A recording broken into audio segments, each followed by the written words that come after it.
Okay, yeah, we can begin. Hello, and welcome to the New York Metropolitan Transportation Council Program, Finance, and Administration Committee meeting. I am Ian Francis, representative of the New York State Department of Transportation and acting chair of PFAC. This meeting is being recorded and will be posted on the NYMTC website within the next 2 weeks. Per action by New York State Legislature, signed into law by Governor Hochul, that allows virtual meetings under the New York State Open Meetings Law, today's meeting is being held via webinar. The meeting audience microphones will remain muted throughout the meeting. The chat pod is available for everyone's use and is being monitored by NYMTC staff.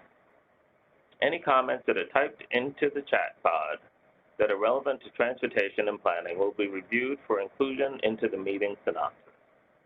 During the public participation section of the agenda, registered participants will be unmuted one at a time to present their prepared statement. At this time, I will begin the roll call. When I say your agency, I ask that each representative to state your name and the NYMTC principal you're representing. First, the voting members. I'm Ian Francis, representative of New York State Department of Transportation Commissioner Maria Teresa Dominguez. Next, I'll call on the New York City Department of Transportation. I am Yogesh Sangwe, representing Henry Gutman, Commissioner of New York City DOT. Thank you. The Metropolitan Transportation Authority. Stephanie Delisle, representing Acting Chair and CEO, Jana Lieber. Thank you. Nassau County.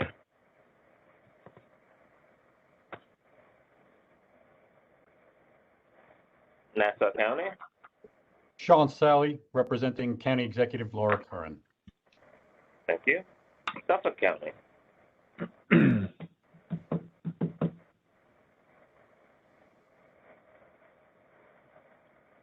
Suffolk County.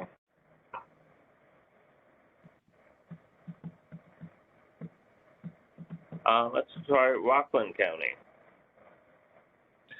Pat Gurton, representing Rockland County Exec Ed Day. Thank you. Putnam County.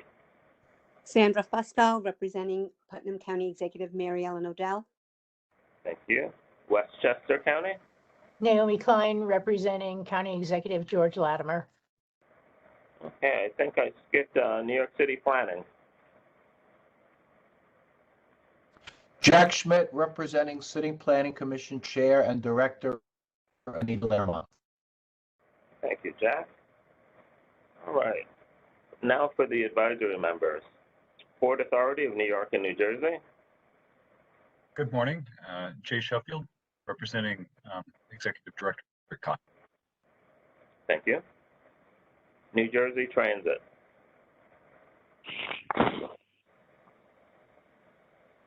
Okay. I'm here representing New Jersey Transit President Kevin Corbett. Thank you. New Jersey Transportation Planning Authority.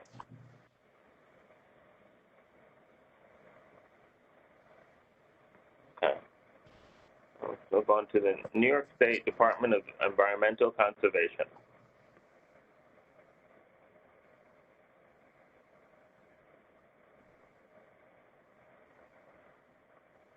Ian, this is Chris Chatterton from Suffolk County. I just wanted to check in.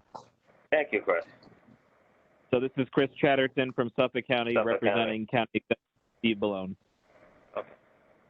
Thank you. Okay. New York State Department of Environmental Conservation.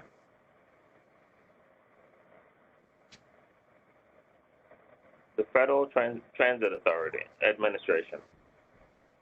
Dan Moser, representing FTA Region 2 Administrator Steve Goodman. Thank you. The Federal Highway Administration. Yes, good morning. Gautam Mani, representing New York Division Administrator Rick Markey. Thank you. And the United States Environmental Protection Agency. Good morning. Matt Larita, representing EPA Acting Regional Administrator Walter Mugden. All right, I thank you all. And thank you, by my count, under our operating procedures, we have a quorum for today's meeting. First on our agenda will be a presentation by Dr. Patricia Hendren, who is the Executive Director of the Eastern Transportation Coalition. Under Dr. Hendren's leadership, the coalition has embarked on and enhanced initiatives related to the incident management, traveler information, supply chain performance, freight planning and truck parking, toll reciprocity, connected and autonomous vehicles, and funding alternatives. During her career, Dr. Hendren has done extensive work with state DOTs, MPOs, and transit agencies where she focused on turning data into useful information, implementing data-based decision-making, and demonstrating the value of transportation investments.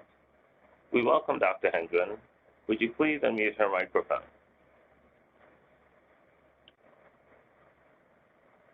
Hello there. All right, thank you, Ian. I'm going to share my screen here. Let's see if I can do this. There we go. Share, and then we'll get my presentation up. And then I get to get a thumbs up from somebody. We got it. We got it. All right, great. Thank you. Excellent. So thank you, Ian, and everybody. It's a privilege to be joining you guys today. And what a week it has been for our industry. And I actually usually start my presentations with a bridge photo. So this was an easy one today because the Brooklyn Bridge is one of the iconic bridges in our country. So I know this is a virtual gathering. It would be much more fun to be in person. Hopefully that is starting to happen soon. But in the spirit of trying to make this a discussion as much as we can in the virtual world, I have a pop quiz for you guys. So I heard Ian say, let's open up the chat function on your computers and get ready to answer a question. There's only one quiz, I promise. I won't be totally mean this presentation. Okay, so here's a pop quiz. Which bridge do you think is older, the Brooklyn Bridge or the London Tower Bridge? So again, put your answers in the chat box, and you can just put a B or an L for short. And I'll give you a hint that it is not what you think. All right, we got a couple of answers coming in, I see. Got a couple London, couple Brooklyn. All right, I'm glad to see people have the chat function working, and please send questions and comments as we go through. So, Ian, you got the right answer there. So the answer is the Brooklyn Bridge, which was built in, or finished being built in 1883.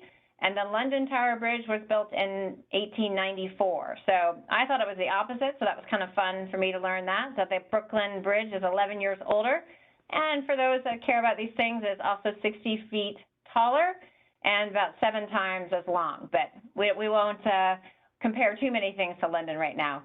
So I kind of started thinking about bridges a little bit more, and it made me think, what's the oldest bridge? This is the last bridge comment I'll make, I promise. And this is the one here. I have a little sticky up here. Let me move that over. The Franklin Avenue Bridge, which connects Philly and New York still today, which was built in 1697, as you see on the slide. And my last bit of trivia is that George Washington crossed this bridge to go to his first inauguration in 1789. So there we go. We're done with our history lesson. But I'm actually hoping a lot of people are thinking about transportation this week. What a historic week, getting the Infrastructure Investment and Jobs Act signed into law on Monday. So super great week for our industry. And this legislation is just a lot different than we've seen in the past. So yes, there is increased investment in kind of what we traditionally consider infrastructure, our roads and bridges.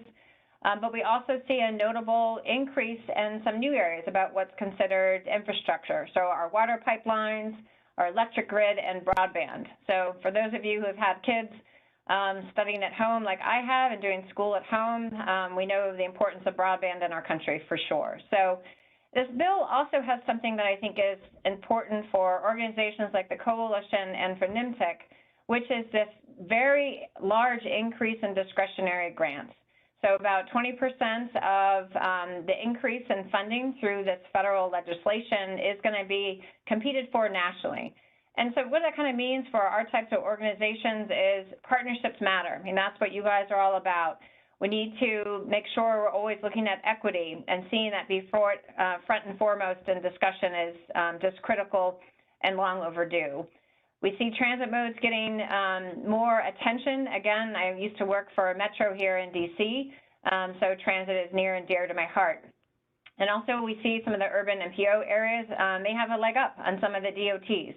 So again, just overall an opportunity for organizations like NYMTC and the coalition to look at where our needs are, and with this new federal legislation, what new opportunities. So probably a good chance to introduce folks to the coalition if you don't know who we are. We were formerly known as the I-95 Corridor Coalition. So we've been around for 25 years, and we're basically about partnerships. We're about bringing state DOTs, MPOs, transit authorities, port authorities, kind of sounds like the roll call that Ian just did, bringing folks together to address how people and goods move in our country. And why we're together is because making sure the transportation system in this area on the map works well is critical for our region and for the country. And again, this new infrastructure legislation is really going to enable us to focus working together on moving progress forward, which is very exciting. The other aspect of that bill is there's going to be some focus on our more urban areas. So we look at who's kind of leading this legislation, and you see your former leader there with Polly. And what that really means, again, is an opportunity to really see where a lot of that economic energy, a lot of vitality in our country, a lot of basically need for our urban areas. We have some folks that kind of understand that. So again, that's going to be good for an organization like NYMTC. So that's kind of the exciting part. And also, this is just really an interesting time to be in the transportation field. So I was going to just step back a little bit and then kind of wrap up with asking you guys some questions.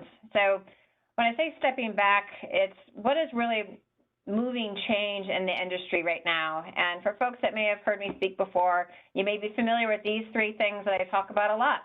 So one is that our drivers change. Again, I mentioned I had young kids. How they're going to interact with our transportation system is just going to be different than how you and I have, how our parents do, and how our grandkids will. People are asking for more choices, on-demand options. They want more information. So the sophistication of our driver is changing. And then we have technology tsunami that is affecting our country. And, I remember driving down from DC to college, and cruise control I thought was the coolest thing ever. And now, our cars can park themselves. So what does this technology tsunami mean with this new funding that's coming into our field and kind of the needs that we see on the Eastern Seaboard? So what do we do? And the funding piece here, yes, this infrastructure bill was incredibly important for our industry, but the underlying source of our revenue, being in fuel tax, is in jeopardy.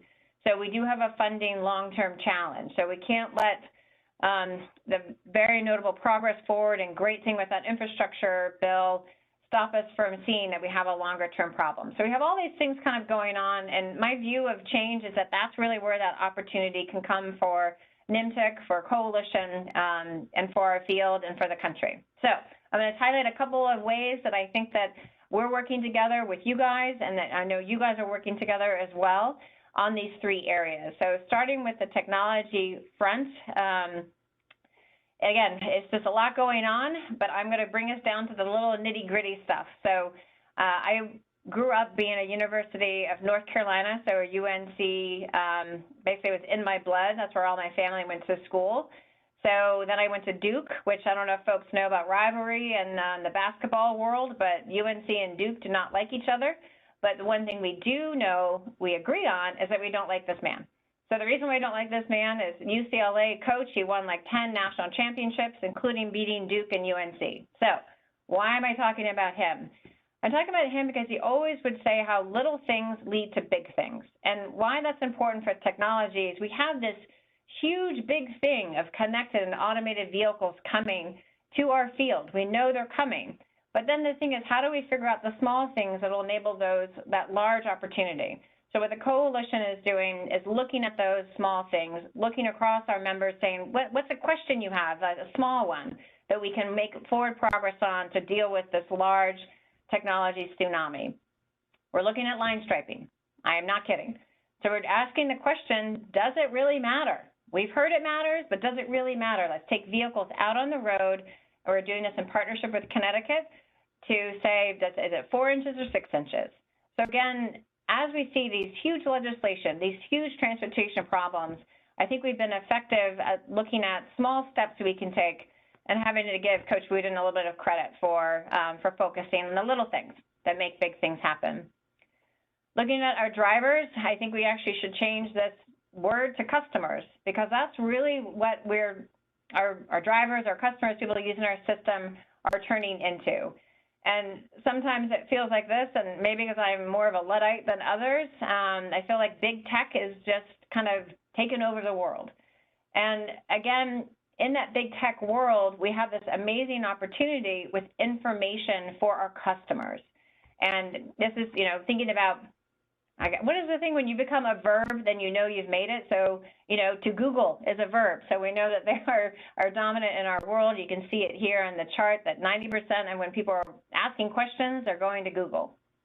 I'm bringing this up in the technology front as well as in the driver front, because that's how, again, the intersection, how we're going to get better information to our customers. And so what the coalition did is we got together with all of our 17 states and DC, and we said, what information do you think Waze should bring to your drivers, to your customers? And we came together and we got our board to basically sign a letter, sent it to Waze, and said, we want you to make this change. So by coming together, instead of going individual states or individual organizations, our voice got a lot louder. And the great thing is now changes are being made in the Waze app that you will see soon, which is super exciting. What are these changes? Safety. So we're talking about if there is an incident forward in your system, it will send an audible warning. And that's the key here. So you're not going to be distracted by looking at the phone. So again, I bring this up as we're trying to hear what our customers want from our system, how we can come together as organizations and make our voice heard to that big Goliath of Google and Waze and others. I think it's going to be very effective. So on that third kind of current of change, talking about funding, and again, it seems a little disingenuous to be talking about funding needs after this landmark legislation, but I'm going to go there because we do have this underlying challenge of our fuel tax revenue declining.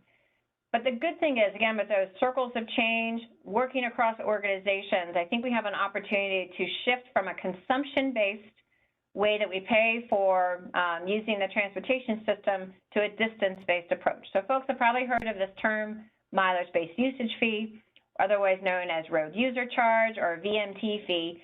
And so the coalition, again, we're using our partnership and our collaboration to try to answer some of the questions about the barriers to this idea, what people don't like about it. By working together kind of gives us some protection, quite frankly, because it is an unpopular topic in many ways. So what are we looking at? We're looking at out-of-state miles. I mean, even NYMTC as an organization, people go across your jurisdictions. That's how people move and freight move. So how would we go from a fuel tax-based approach to a distance-based approach in this complicated operating environment? Second, tolling. We have a lot of toll facilities on the Eastern Seaboard. I know the Port Authority is present in this group. So what lessons can we learn from what the toll entities have done on the Eastern Seaboard? Interoperability, reciprocity. How would those lessons learned be translated into an MBUF situation? So we're working with toll authorities to figure that out.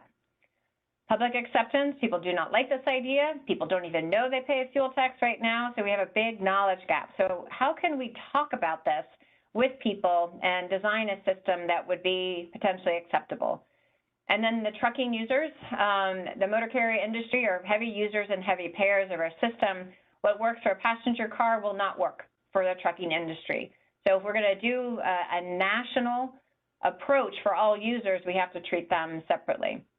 So I could spend all of your meetings there coming forward talking about this topic, but I want to just highlight a couple key things that we've learned from, we've done 3 passenger vehicle pilots and we've done 2 truck pilots. And in essence, what we've learned is a little bit more on the passenger side here is that we do have that large public knowledge gap.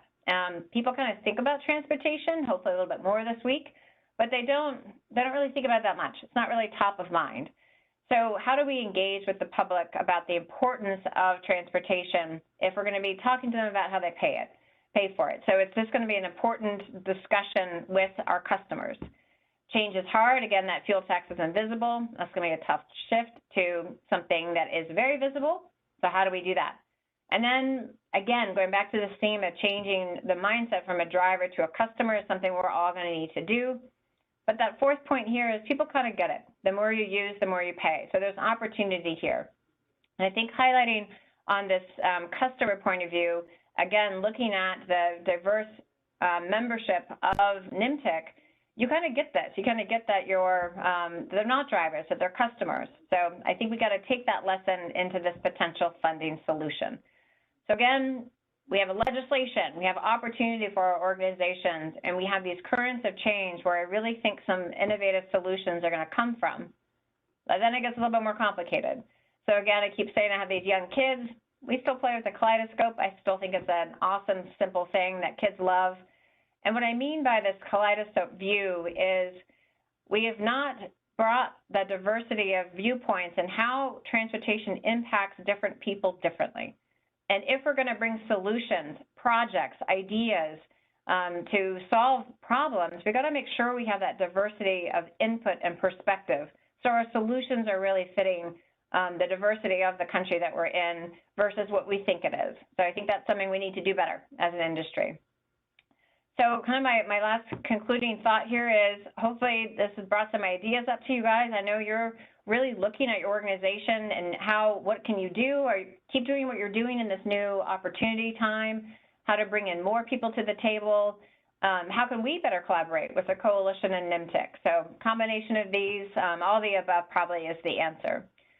So again, I'm a firm believer that together we are louder and that we can really move change forward, and I'd be happy to have any questions and discussion about some of the thoughts shared this morning.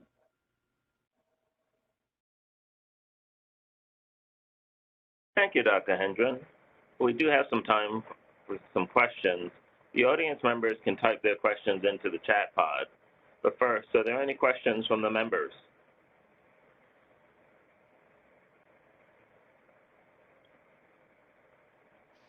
Do you have a shy group out there? Seems that way, don't I? Ian, would you accept a question from the staff? Sure. Okay, great. Trish, thank you for that presentation. This is Jerry Bogas.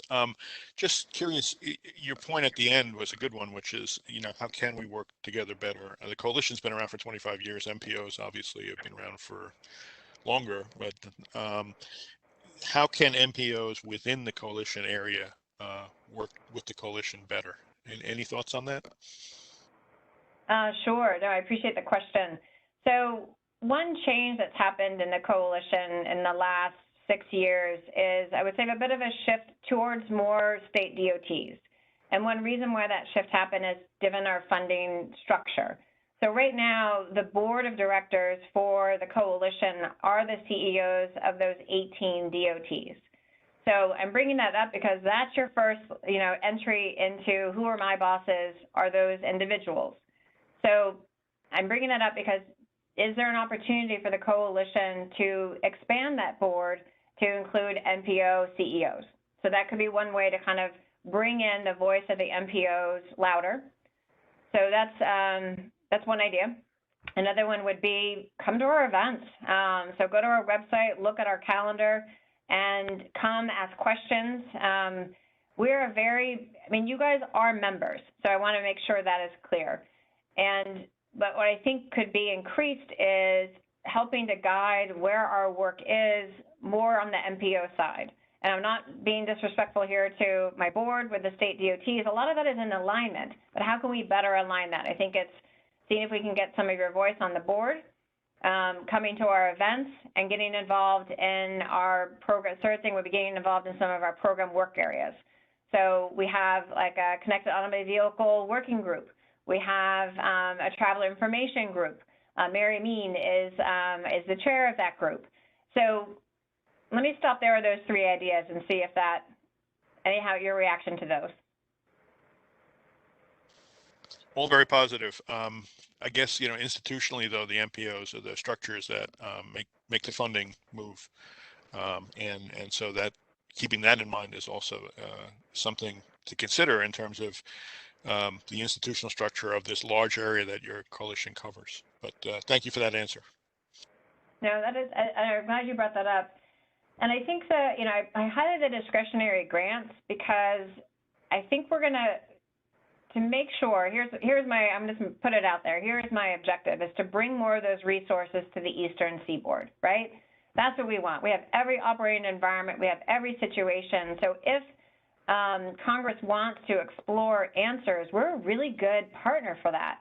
So as you all are looking at the discretionary grants, and as we are there ways that we can go in for a grant together? We've done that in the past. We're a good partner for that because what we're offering to USDOT and Congress is, I think, the kind of exploratory place that they are looking for. So that's a fourth idea to put out there. Thank you.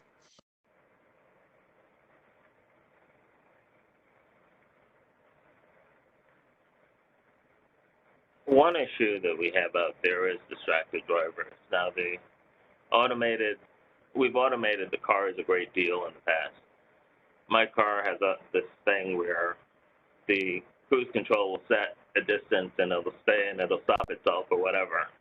And more cars have more automation, so as this is kind of a twofold question, and the automation and the move to zero. I don't have an electric car yet, but I do drive a hybrid for work. As we get closer to the net zero emissions and go further towards electric, how do we merge all that and still maintain our roads? Because do you have any? Yeah, no, I think I'm going to break that apart into two answers. So first on where I thought you were going with your car, I have really old cars, they're like over 20 years old. So when I rent a car, I get in and I'm like, woo, this place is fancy. So I don't have any of the bells and whistles you have. But I think a lot of people who have newer cars don't know all the bells and whistles in the car, and a lot of those are designed to keep them safe. So I think we have an opportunity to better educate drivers of these newer vehicles. And we're looking to partner with J.D. Powers to do some driver education, like how do we get people to get the benefits of their vehicle? Do we work with auto dealers? Like how do we kind of bridge that gap? So that's kind of one thing I thought you were going in that direction. On the side of, yes, we want to get to net zero. Yes, we want to have our fleet conversion, but we got to be able to pay for the roads and bridges. And so that's one reason why I was highlighting the mileage-based usage fee work. And where we went to, or when that, I should have clarified, the work we're doing on mileage-based usage fee is under a federal grant. It's a program, it's a 6-year program. And what that grant has done is in just a few years has gone from nobody really talking about this concept to having, we have legislation in Oregon, we have legislation in Utah, and legislation in Virginia for voluntary distance-based programs, and that are mainly focused on EVs, to get into your question here.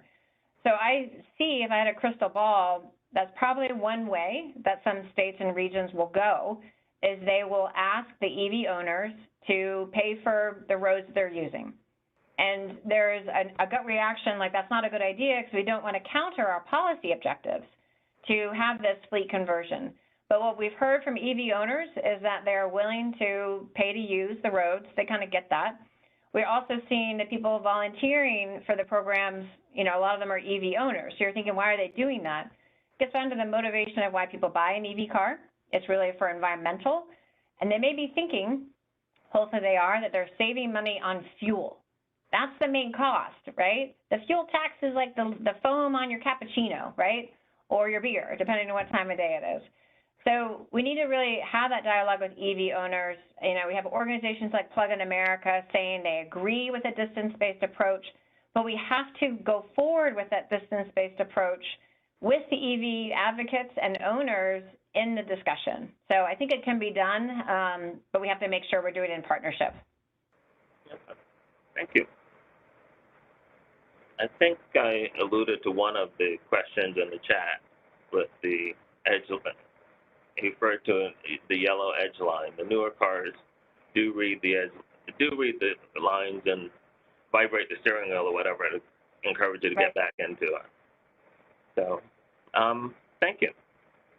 Do you have any last call for questions, folks? Ian, we also Otherwise, Ian, we also do have some questions on the chat. The first one is from Murray Bowden. How do you correct an outdated MUTCD? Say that question again? How do you the question is, how do you correct an outdated MUTCD? Oh, I gave you guys a pop quiz about the bridge. Now I don't know what MUTCD stands for. Manual of Uniform Traffic Control Devices. Mm-hmm. That may All not right, be you got me there. related to you. I think I'm not going to be able to give you an answer on that. You totally stumped me. I wish you'd asked me about the bridges, and I would have been able to answer. So I apologize. I don't have an answer for you. Great. Yeah, that's okay. And the next question you may or may not have an answer for either. Why are red lights at why are red lights at railroad crossings instead of red, yellow, and green traffic lights? Wow, we got some good engineering questions here. I feel like I need help here, people. What's the answer to that one?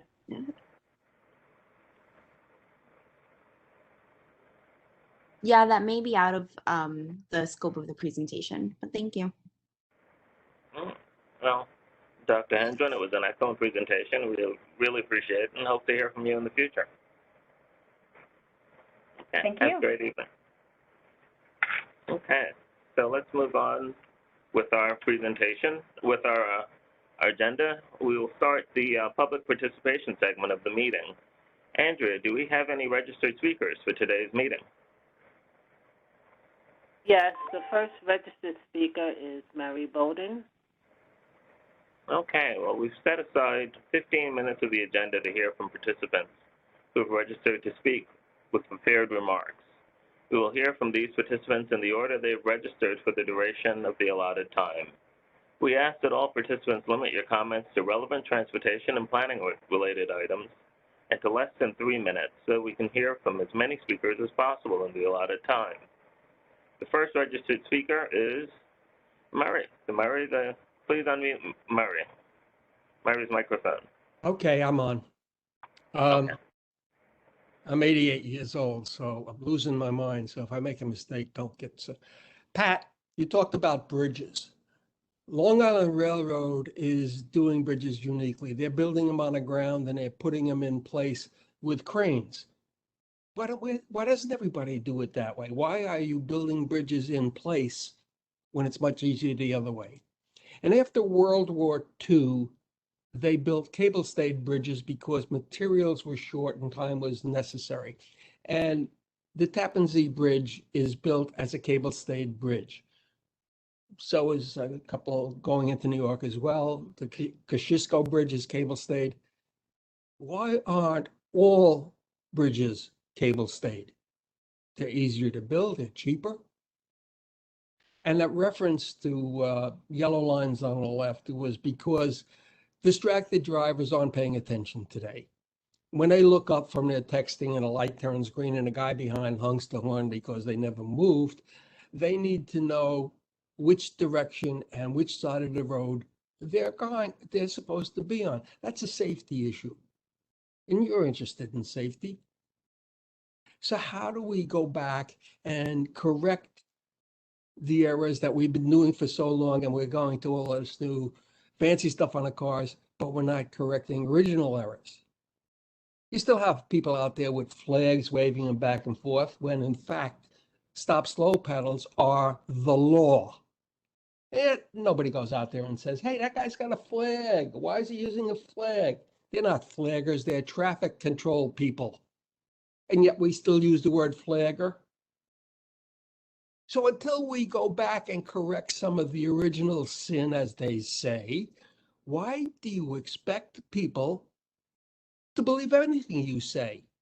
If you lie to them about the speed limit, because on a Sprain Parkway, it's 50 miles an hour, but I was going yesterday with traffic at 70 miles per hour.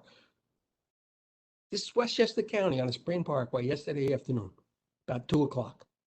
Everybody was moving at 70. Well, some was a little 65. Speed limit's 50.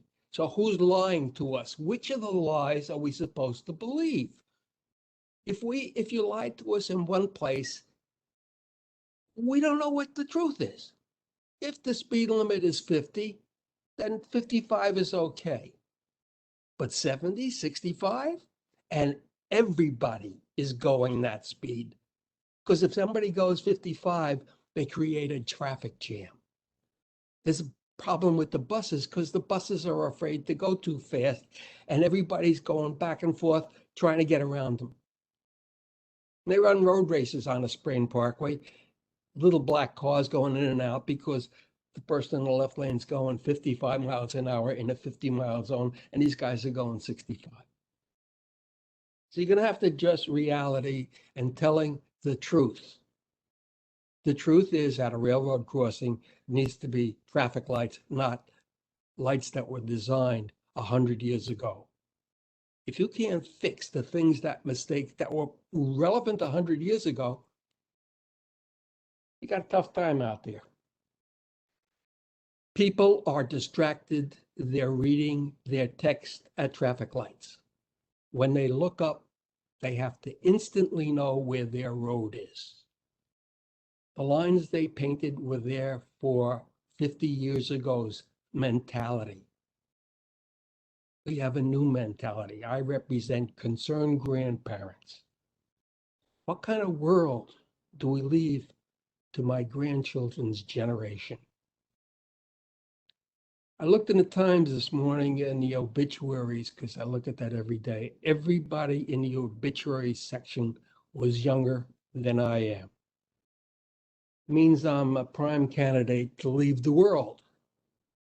It's the way it is, guys. I want to thank all the people at NYMTC that have worked with me over the years. Naomi, thank Westchester County as well. You were great.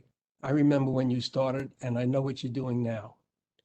And the rest of the people who have helped me and taught me what I know today. I didn't come with this knowledge by myself. I was taught by a representative of everybody sitting at that table. There was somebody in your organization that helped me along. Thank you. And thank you for the opportunity to speaking today. Don't know how many more meetings I'll be able to attend. By the way, the governor's regulation is optional. This meeting could have been hybrid. It could have been part in person and part not. The governor does not require only online meetings. It's an option. Read rules correctly. Thank you all. Bye-bye. Thank you, Mary. Andrea, do we have another speaker? Yes, the next speaker is Neil Weissman. Please unmute Mr. Weissman's microphone.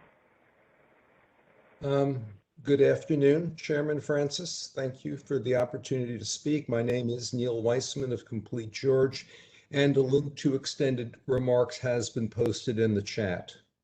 Thank you. As part of a $2 billion renovation, the Port Authority will soon open the north path of the George Washington Bridge. Walkers, runners, and cyclists will flock to see it. By spring, their numbers will explode. That's when its failure as public infrastructure will become clear. To place the agency's design in context, it's important to acknowledge the surge in demand for active transportation over the last decade, and transit agencies have paced this trend with far-sighted designs that support safe use and induce demand. The Port Authority gave us its raised Bayonne Bridge with a 12-foot wide bikeway, and its new Goethals, a 10-foot. Both projects now facilitate 1-hour commutes to Lower Manhattan. Cyclists and pedestrians cross the Cuomo Bridge on a 12-foot path and can spread out across the 20-foot Kosciuszko. This spring, the New York State Legislature passed bills calling on the MTA to extend bike access across its 7 bridges. In September, New York City converted a car lane across the Brooklyn Bridge to alleviate perennial conflicts with tourists, and it committed to double capacity on the Queensboro.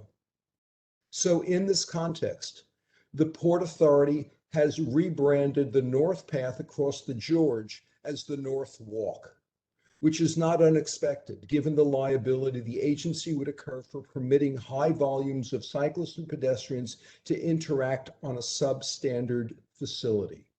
Nevertheless, the PA's decision will have a long-term impact on the region. 2 examples.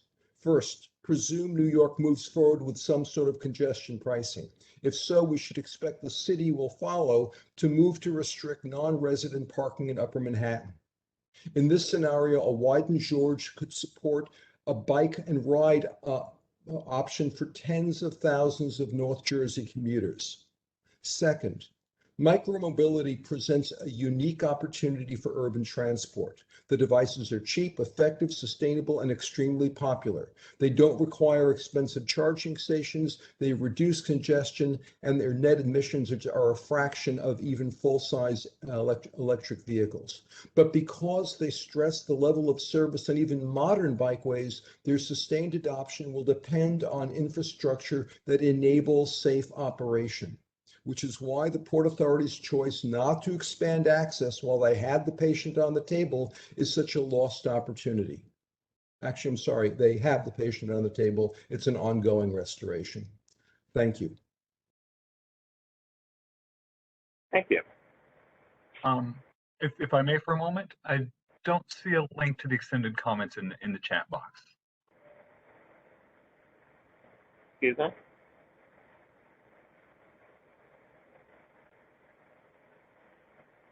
Hello, who is just speaking?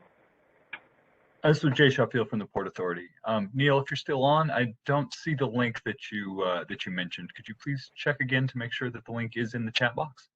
Hey Jay, this is Jessica. We posted it to all attendees. We'll post it to everyone so you also see the link. Okay, thank you. Okay, thank you. All right, Andrew, are there any more presenters? Any more registered speakers? There are no more. All right, thank you. All right, let's move the agenda on to our action items. All materials related to these action items have been posted on the NYMTC website, www.nymtic.org. The first action item is to accept the August 19, 2021 meeting synopsis. I ask for all voting members to announce your name and the agency you represent when you make or second a motion. May I have a motion to accept the August 19, 2021 meeting synopsis? Motion, Pat Gurdon, Rockland County. Thank you, Pat. Is there a second? Second, Chris Chatterton, Suffolk County. Thank you, Chris. We will now vote by roll call. As you vote, please state your name and your vote. Starting with the Lower Hudson Valley, Putnam County. Sandra Fusco, aye. Thank you. Westchester County. Naomi Klein, aye. Nassau County. Sean Sally, aye. Thank you. For New York City Department of Transportation. Yogesh Sanghvi, aye. Thank you. City Planning. Aye. Thank you. And finally, Metropolitan Transportation Authority. Stephanie Delisle, aye. Thank you. And there's an aye, and I will say aye for New York State Department of Transportation. Thank you all. The motion passes. The next action item is to adopt resolution number 527, amendment to the federal fiscal year 2022 to 2050 Regional Transportation Plan. I will ask Leslie Forger of NYMTC staff to introduce this resolution. Please unmute Leslie's microphone.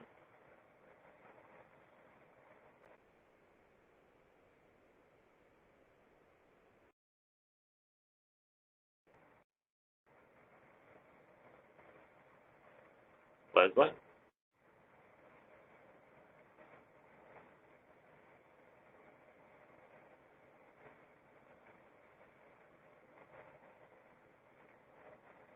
So Ian, I can step in if Leslie's not available for some Yes, reason. please do. Okay. So this resolution basically is an addition of several proposals for integrated corridor management approaches to key corridors throughout the region. It really adds to the integrated corridor management projects that have been identified in the plan in its initial adoption. And these are all proposals that are in the vision element of the plan, so they're not specified as individual projects yet, but they're an important down payment in developing these corridors as integrated corridor management areas. So that's essentially the background to resolution number 527.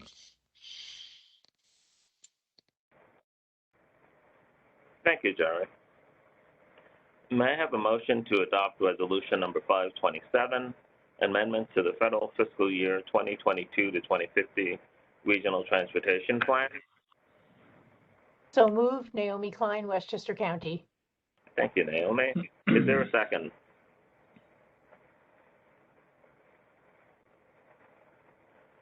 I'm sorry. Second, Yogesh Sanghvi, New York City DOT. Thank you, Yogesh. All right, we'll vote by roll call, starting with the Lower Hudson Valley, Putnam County. Sandra Fusco, aye. Thank you. Rockland County. Pat Gurdon, aye. Thank you. On Long Island, Nassau County. Sean Sally, aye. Suffolk County. Chris Chatterton, aye. Good. New York City Planning. Schmidt, aye. Thank you, Jack. Metropolitan Transportation Authority. Stephanie Delisle, aye. Thank you, and I will say aye for the New York State Department of Transportation. Thank you all. The motion passes. The next action item is to adopt resolution number 528, support of statewide 2022 safety targets under the Federal Transportation Performance Management Requirements and related amendments. I will now ask John Simpson of NYMTC staff to introduce this resolution. Please unmute John's microphone.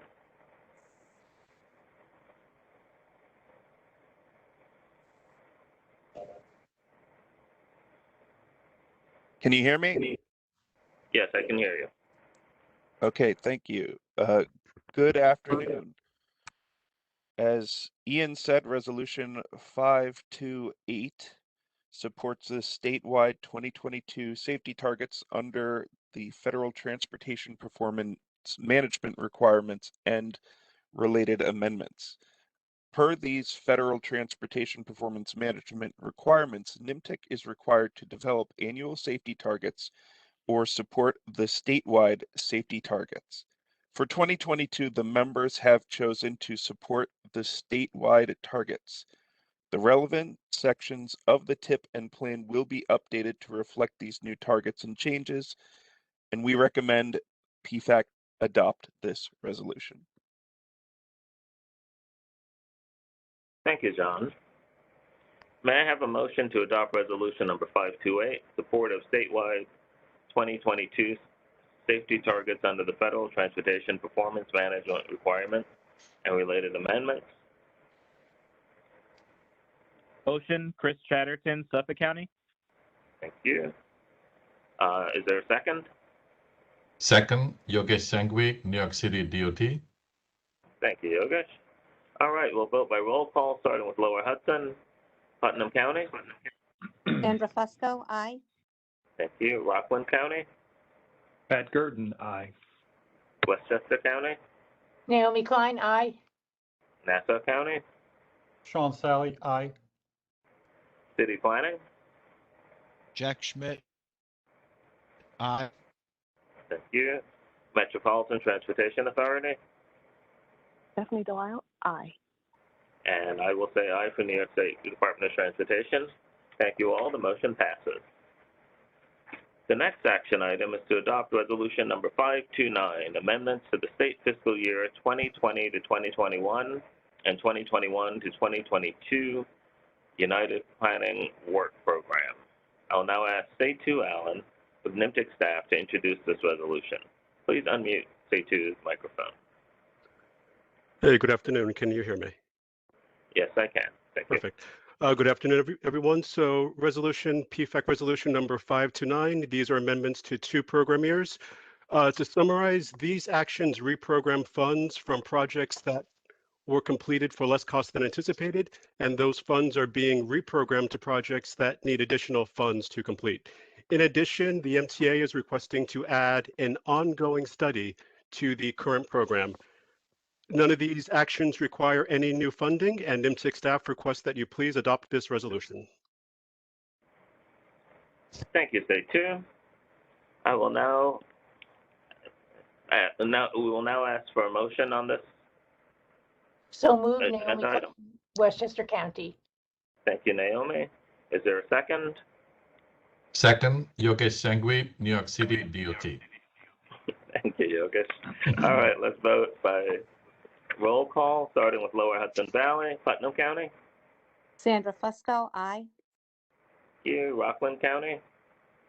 Pat Gurton, aye. On Long Island, Nassau County. Sean Sally, aye. Suffolk County.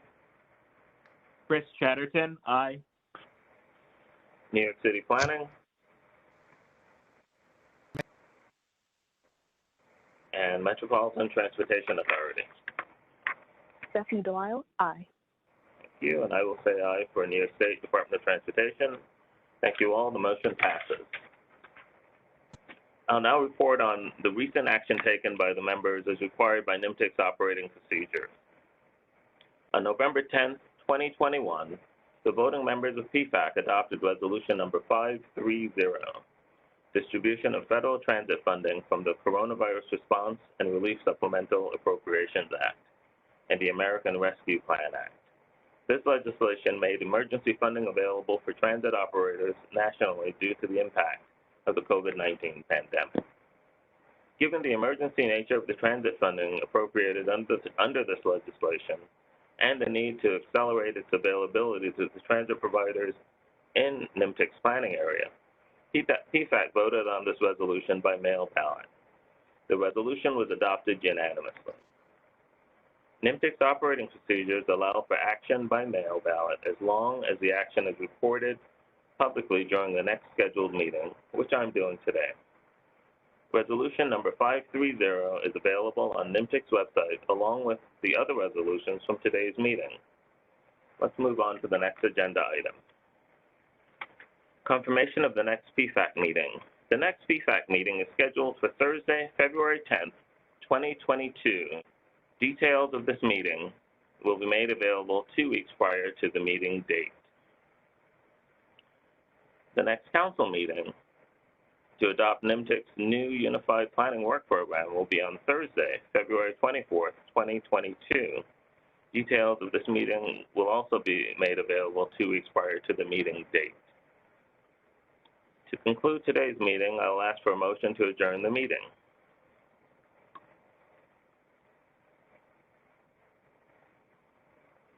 Jack, do you want to move to adjourn the meeting? Naomi Sure, Klein, Jack Westchester Schmidt. County, so County. moved. Okay, Jack, Naomi beat you, so she moved it. I'll say that you seconded it. Does anyone object to the motion? Hearing none, this meeting is adjourned. Thank you all for attending. Please stay safe.